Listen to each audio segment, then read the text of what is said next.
जिंदा मसीह के अज़ली और अब्दी नाम में आप सब अजीज़ों की खिदमत में मेरा सलाम पहुँचे।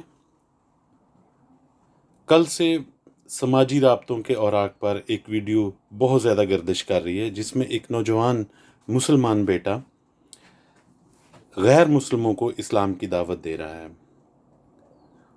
और ऐलान कर रहा है कि जो भी गैर मुस्लिम इस्लाम कबूल करेगा उसको 2 लाख रुपया बतौर इनाम दिया जाएगा। मेरे अजीज़ों, ये कोई नई बात नहीं है।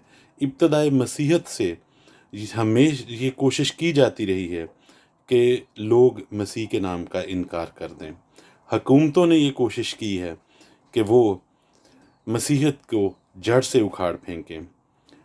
हमारे बुज़ुर्गों को भूखे शेरों के आगे डाला गया, उनको आरों से चीरा गया, उनको कत्ल किया गया, उनको जलाया गया, लेकिन उन्होंने कभी मसीहत को नहीं छोड़ा।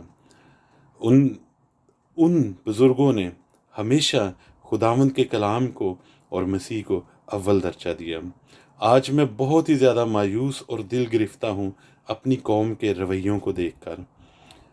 तमाम अवराक जिन पर ये वीडियो चल रही है, वहाँ पर बतौर मसीही हमारे लोगों का रवैया क्या है, मुझे पढ़कर बहुत दुख हुआ। कोई इस भाई पर लानत भेज रहा है, कोई इस भाई को गाली गलौज कर रहा है, कोई इस भाई पर अपने गमो गुस्से का इजहार कर रहा है।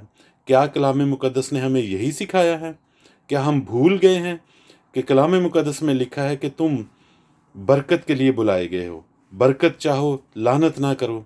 क्या कलाम मुक़द्दस में नहीं लिखा कि गाली गलौज करने वाले खुदा की बादशाही में दाखिल नहीं होंगे? क्या ये रवैया हमारा मसीही रवैया है? क्या हम खुदावंद यीशु मसीह को कह सकते हैं कि वो हमारा बाप है? क्योंकि वो कहता है कि अगर मैं बाप हूँ तो मेरी इज्जत कहाँ है? कलाम मुक़द्दस में लिखा है कि ये उम्मत होंठों से मेरी ताज़ीम करती है, मगर इनके दिल मुझसे दूर हैं। ये बेफ़ायदा मेरी परस्तश करते हैं। अजीज़ों, हमें आज अपने रवैयों पर गौर करने की ज़रूरत है। क्या हम वाकई बेफ़ायदा खुदावंद की तारीफ़ करते हैं, उसकी सिताइश करते हैं? आइए कलाम मुक़द्दस की तरफ चलें। आइए हम अपनी ज़िंदगी में कलाम मुक़द्दस को और मसीह खुदावंद को अपना रोल मॉडल बनाएं। आज हम कलाम मुक़द्दस को अपनी ज़िंदगी में अव्वल दर्जा दें। कलाम मुक़द्दस हमें तरीका बताता है। हमें दुआ का हथियार दिया गया है। हमें ये कहा गया है कि हम दूसरों के लिए दुआ करें। आइए हम सब मिलकर रखने में खड़े होकर अपने अजीज़ बेटे के लिए दुआ करें, अपने मुल्क पाकिस्तान के लिए दुआ करें। आज से हम तहिया कर लें कि हम अपने इस अजीज़ मुल्क को दुआ के हथियार से अपने ज़िंदा खुदावंद के लिए जीतेंगे।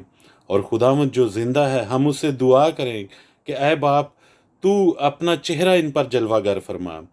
ऐ यीशु, तू जो ज़िंदा है, इनसे ख्वाबों, ख्यालों और रोया में बातें कर, ताकि तेरे लिए ये लोग जीते जा सकें। कलाम मुक़द्दस में लिखा है, जहाँ 2 या 3 मेरे नाम से जमा होंगे, मैं उनके दरमियान हाज़िर हूँगा। और लिखा है कि जो कुछ तुम ज़मीन पर बांधोगे वो आसमान पर बंधेगा। आइए क्यों ना हम सब मिलकर इस भाई के लिए और पूरे पाकिस्तान के लिए दुआ करें, और फिर देखें कि जब हम कलाम मुक़द्दस को अव्वल दर्जा देंगे तो हम इस मुल्क को भी खुदावंद के लिए जीत सकेंगे। खुदावंद आप सबको बहुत बरकत दे। बहुत बहुत शुक्रिया।